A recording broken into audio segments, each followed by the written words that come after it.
네, 안녕하십니까 시청자 여러분, 천명입니다. 자, 오늘은 매매 원칙이 없다면 절대로 매매하지 마라 라는 주제를 가지고 한 말씀 드리는 시간을 갖도록 하겠습니다. 기법이라는 것은 단순히 진입을 하기 위한 도구다. 그래서 그 매매 원칙의 순서가 잘못되어 있다 보니까 무한손실을 키우는 그런 결과를 만들었다. 자, 그럼 원칙 첫 번째, 어떻게 하느냐가 가장 중요하겠죠. 초보자 분들뿐만이 아니라 어느 정도 경력 있는 분들도 이 영상을 보시면 투자에 많이 도움이 될 거라 확신합니다. 첫 번째로 시황을 알아야 돼요. 시황을 아는 방법은 여러 가지가 있습니다. 달러 인덱스를 본다든지 국채 금리를 본다든지 아니면 여러 가지 뉴스를 본다든지 다양한 것들이 있어요. 근데 대부분의 초보자나 어떤 경력이 있으신 분들 귀찮으니까 단순하게 차트만 보고 매매를 하는 경향이 있어요. 그건 백전백패다. 그렇기 때문에 첫 번째로 일단 시향을 좀 알아야 되겠다. 저는 시향에 너무나도 많죠. 그죠? 그런 거를 제가 일일이 설명하기에는 시간 관계가 있는 거고, 나중에 제 노란 카톡방에 들어오시면 자세하게 설명을 드릴 겁니다. 두 번째는 이제 추세입니다. 추세. 시향을 봤으면 얘가 상방인지 아니면 하방인지 어느 정도 결론이 나오겠죠. 그 추세를 정확히 맞춰야 되겠죠. 근거 없는 시향을 봐서 추세를 전혀 못 맞춘다면 그 시향은 여러분들이 잘못 보신 거예요. 그래서 첫 번째 시향을 정확히 보고 두 번째로 추세를 판단해야 되겠다. 자, 세 번째, 진입 근거입니다. 진입 근거. 예를 들어서 추세가 하방이라고 예를 들어 봅시다. 자, 오늘 아침에 미장이 7시에 열렸어요. CME 선물. 이때 제가 시향을 본 여러 가지 데이터를 봤을 때 하방으로 내려가는 그런 그림을 그렸어요. 현재 14시입니다.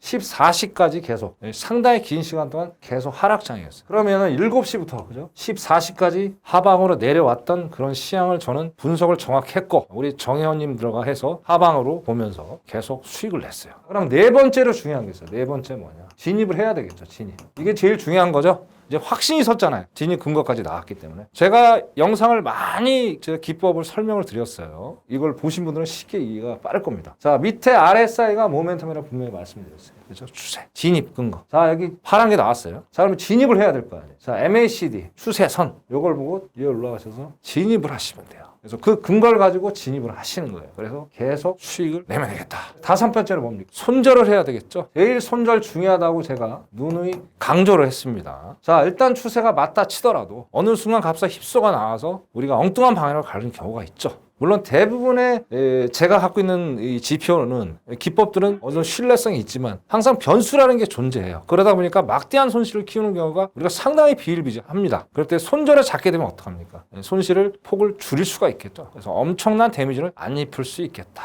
그렇게 보시면 돼요. 자, 손절 무조건 거셔야 돼요. 자, 예를 들어서 여기서 진입했다 칩시다. 자, 진입했는데 제가 말씀을 드렸어요. 여기서 강하게 돌파를 했어요. 자, 여기까지 내려왔다 칩시다. 네, 아직까지 추세는 어떻게? 계속 하방이죠. 양봉이 안 나왔잖아요. 빨간 게 안 나왔잖아요. 그죠? 자, 그럼 여기까지 이제 두렵잖아요. 야, 이거 언제까지 가져가야 되냐? 간단해요. 진입할 때 저번 영상처럼 여기다 손절 딱 걸어 놓으시면 돼요. MIT 익절. 손절이 아니죠. MIT 익절. 이거 딱 걸어 놓으시면 마음이 편하죠. 자, 그다음에 청산은 어디서 하느냐? 여러분들 편한 대로 가서 하시면 돼요. 청산은 자기 마음대로예요. 대신 무한 사람이 욕심을 부리면 제가 안 된다고 몇 번을 말씀을 드렸어요. 자기 담보금에 맞게 항상 어떤 수익 실현해야 되겠다. 사람이 욕심은 끝이 없어요. 근데 그 욕심을 컨트롤하지 못하면 역공당해서 갑자기 튀어 오를 수가 있다는 거예요. 그래서 청산은 항상 여러분들이 하되 담보금에 맞게 해라. 그 원칙만 가지고 계신다면 여러분들은 충분히 매매를 하실 수 있고, 그 원칙 아래서 매일매일 꾸준하게 안정적으로 어떤 매매를 할 수 있겠다. 그렇게 말씀을 드리고 싶습니다. 자, 마지막으로 제가 한 말씀만 더 드리겠습니다. 시향이 먼저냐 차트가 먼저냐 하는 분들 상당히 많아요. 저는 차트가 먼저 아닙니다. 절대 아닙니다. 왜? 제가 아까 서두에도 말씀드렸듯이 차트만 계속 하시는 분들은